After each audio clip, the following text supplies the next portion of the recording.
Good evening and welcome to the news at 10. A royal decree was issued postponing the Parliament's ordinary session to November 12.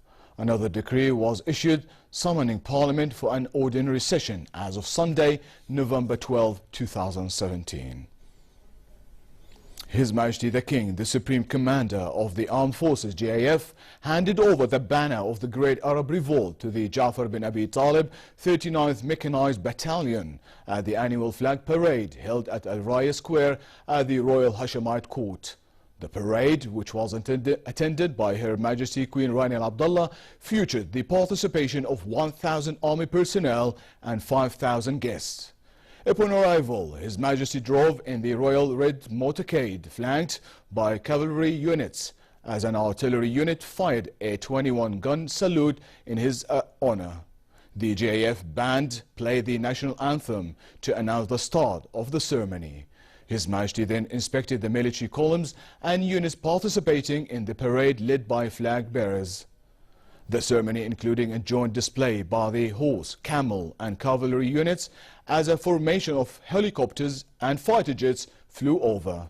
The parade is considered a military tradition that signifies the continuation of the JAF's duty as the guardian of the values of the Great Arab Revolt, which led to the March of Independence and the building of modern Jordan. The Kingdom witnessed its first flag parade on the 2nd of June 2016 as a culmination of Jordan's celebrations of the Great Arab Revolt Centennial and the Arab Awakening Anniversary.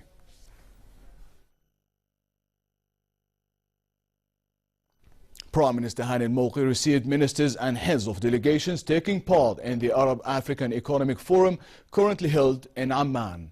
The forum, held under the title Partnership, Roadmap and Financing Mechanisms, is attended by 400 participants from 54 Arab, African and foreign countries in addition to Jordan.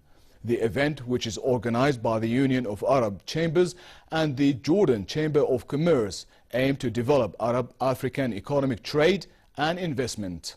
During the meeting, Al-Malki said that Jordan will not spare any effort to support cooperation projects among Arab and African countries and implement all measures that will be agreed upon during the forum in the interest of all parties.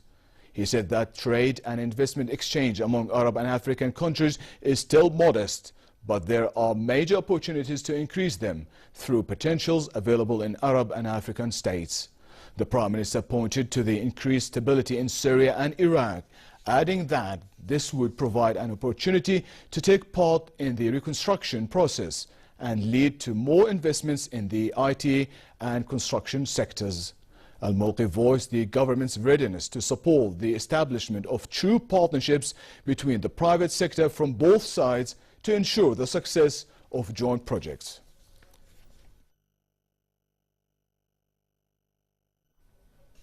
Deputizing for His Majesty the King, State Minister for Investment Affairs Mohanad Shahada opened in Amman the second Gulf Jordanian Economic Forum organized by Jordan Chamber of Commerce and in cooperation with the Federation of Chambers of the Gulf Cooperation Council (GCC). The meeting aims at further boosting trade, economic and investment ties, as well as forging new partnerships between Jordan and the Arab Gulf states. Sessions at the meeting discussed means to achieve economic integration between the two sides, reconstruction, role of business entrepreneurs, as well as investment opportunities in Jordan and the Gulf states. In his opening remarks, Hadi referred to His Majesty's efforts to attract investments, saying that political security and stability enables Jordan to be the center of international investments, a regional center to support administrative and technical operations of multinational companies, and a gateway for reconstruction in Iraq and Syria. Chairman of Jordan Chamber of Commerce, Nael Kabariti, said that Jordan is keen to strengthen economic ties with GCC states, promote investment opportunities, and open new markets for Jordanian products in the Gulf.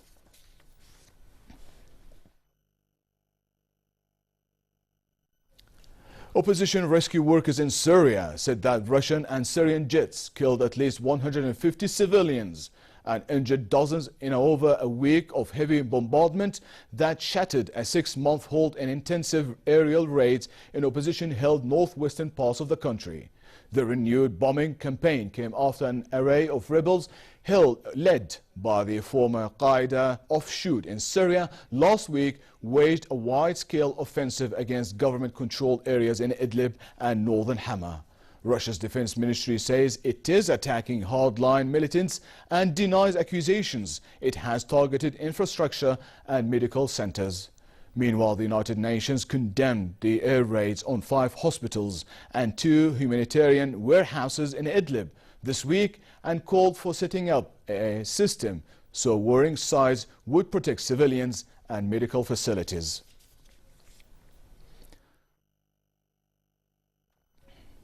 Iraqi Prime Minister Haider al-Abadi has demanded the Kurdistan regional government cede control of Erbil and Suleimaniye airports by Friday, or face a suspension of direct international flights to and from the northern Iraq region. The Kurdistan regional government in return has offered to hold talks with Iraq's central government about hosting Iraqi observers at the airports to help defuse a crisis triggered by the Kurdish vote for independence. On the ground, coalition aircraft killed dozens of Daesh terrorists and wounded scores others in the western Anbar province, while the Interior Ministry announced the killing of 50 terrorists on the outskirts of Al-Slehat. In sports, German champions Bayern Munich sacked coach Carlo Ancelotti a day after they suffered a crushing 3-0 defeat to Paris Saint-Germain in the Champions League. The club issued a statement saying performances this season had failed to live up to its expectations, with Wednesday's defeat in Paris as evidence of the team's struggles. Bayern, who have won the last 5 consecutive Bundesliga titles, are currently in 3rd place, 3 points off leaders Borussia Dortmund.